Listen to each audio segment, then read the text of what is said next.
그 의도를 파악하면 학습할 때 좀 더 도움이 될 거라고 저는 생각하는데 굉장히 영향력이 큰 능력 중에 하나예요. 실제 생활할 때는 이제 자기가 아는 게 거의 전무한 내용 중에 용어로 등장하는 거는 자기가 아는 게 하나도 없는 상태에서 글을 읽고 이해하기 시작을 해야 될 때가 많은데 그게 이제 정말 도움이 많이 되죠.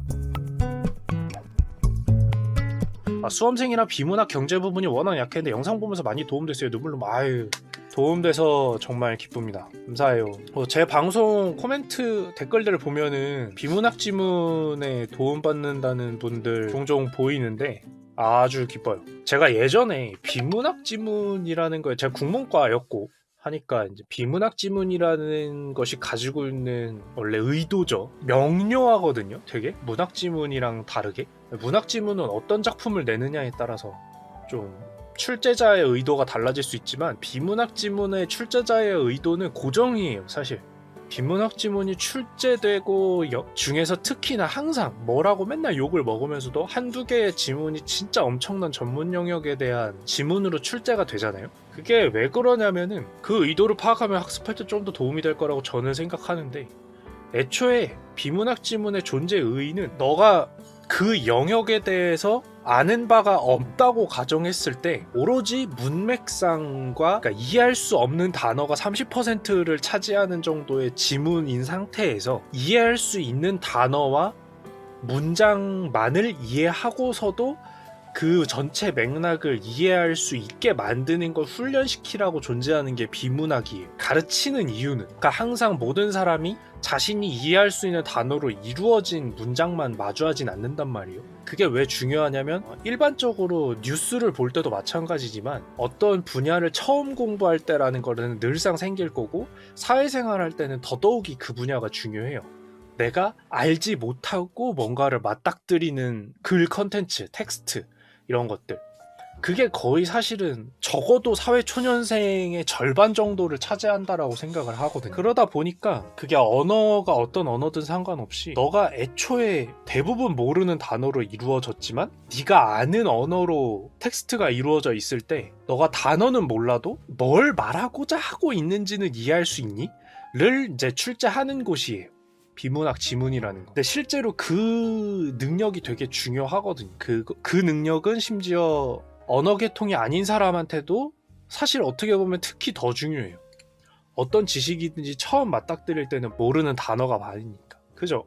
그래서 어쨌든 출제자의 의도는 그 단어 자체는 네가 모르는 상태로 문제만 보고 풀 수 있게 만드는 게 애초에 출제자의 의도인 거예요.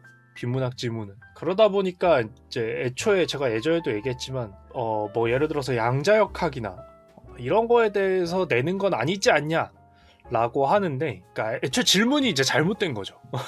예를 들어서 이 비문학 지문이 잘못 구성되어 있다라고 핵심을 찌르고 싶으면 이렇게 얘기를 해야 돼요. 모르는 분야에 대해서 문제를 냈으니 잘못됐다 이렇게 얘기하면 애초에 출제자 의도 자체를 파악을 못한 거고 그러니까 이게 왜 존재하는지를 모르는 거고 뭐라고 하려면 그 전문 용어들을 모른 상태로도 맥락을 이해할 수 있게 문장은 구성했느냐로 뭐라 해야 돼요. 비문학 지문이 잘못 출제됐다 잘 출제됐다를 따지려면 이게 이해가 가죠. 그러니까 이 언어 영역이라는 곳에서 그런 문제를 왜 내는지를 이제 얘기를 했으니까. 근데 이제 우리나라에서는 보통 막 지적한다고 얘기가 나오는 게 문과에서 배우지 않는 참고로 저도 문과고 인문계열이고 국문학과였습니다. 왜 모르는 영역에 대한 문제를 내느냐라고 하는데 모르는 영역에 대한 문제를 내라고 하는 게 비문학 지문이에요.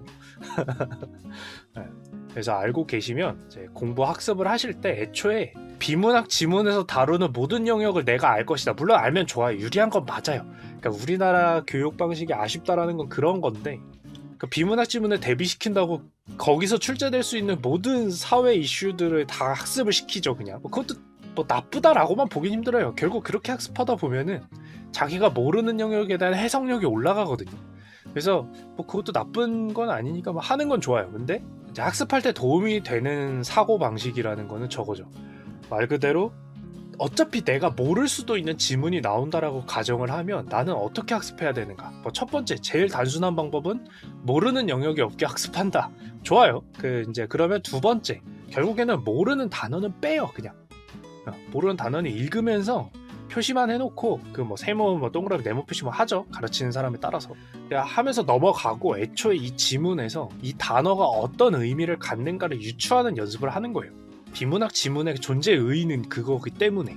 그래서 그 연습이 좀 되면 실제로 제가 여러분들이랑 막 경제 금융 얘기하고 IT 얘기하고 블록체인 얘기하고 코인 얘기하면서 저라고 해서 교수님급으로 다 이해했기 때문에 그 얘기를 할 수 있냐, 그걸로 그렇진 않아요. 그래서 저도 뭐가 숙달된 거냐면 그냥 말 그대로 모르는 단어인데 일단 읽어. 그게 숙달된 거예요. 일단 읽고 맥락에서 이 단어가 뭔 얘기를 하는지를 찾는 게 익숙해져서 하는 거기 때문에 비문학 지문에 대해서는 좀 접근 방식이 다른 게 훨씬 좀 유리하다, 그 얘기를 하고 싶네요.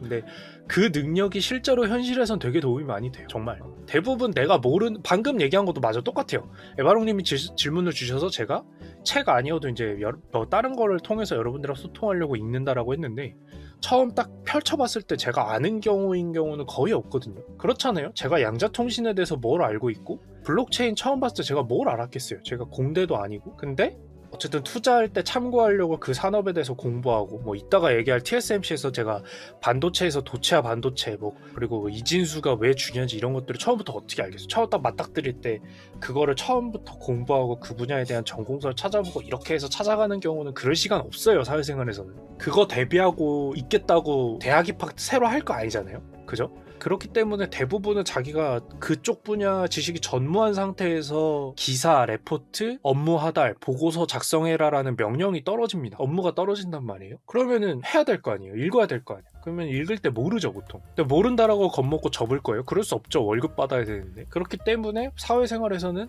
거의 이게 기본 능력이란 말이에요. 그래서 시험을 보는 거고 언어 영역이라는 게 존재하는 거거든요, 사실.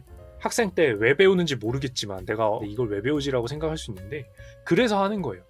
근데 이제 그게 와전이 돼서 우리나라는 뭐 수능이 너무 중요하다 보니까 그냥 일단 공부하라는 식으로 하는데, 굉장히 영향력이 큰 능력 중에 하나예요. 실제 생활할 때는 자기가 아는 게 거의 전무한 내용 중에 용어로 등장하는 거는 자기가 아는 게 하나도 없는 상태에서 글을 읽고 이해하기 시작을 해야 될 때가 많은데, 그게 이제 정말 도움이 많이 되죠. 제가 사실은 이거에 대해서 막 열변을 토하는 이유가, 어떻게 보면은 제가 그거에 수혜를 많이 받은 사람이에요. 남들은 딱 펼쳐봤을 때 모르는 거니까 라고 해서 차라리 저한테 3개월을 주실 거 아니면 2개월을 주실 거 아니면은 이런 업무 주지 마세요 라고 하고, 저는 제가 모르는 건 어차피 알고 있던 사실이니까 제가 업무에 필요한 수준만큼은 빠르게 습득을 하겠습니다, 이 주어진 자료 내에서 라고 해서 저는 수혜를 많이 받았거든요. 그거예요. 물론 이제 거기서 물러나서 전공부터 공부하시겠습니다 하시는 분들이 잘못됐다가 아니라, 주어진 환경 내에서 연구직이신 분들은 그게 맞죠. 저처럼 어설프게 이렇게 하면 안 되죠. 연구직이신 분들은 처음부터 확실하게 기초를 다져서 작성하시는 게 맞는 거고, 제가 겪는 일반적인 그 사무생활이나 업무나 이런 투자 커리큘럼 맞춰서 투자를 해야 될 때, 투자 결정을 해야 될 때는 1분 1초가 아까운데 그럴 시간 없거든요. 그래서 저는 이제 수혜를 많이 받았죠.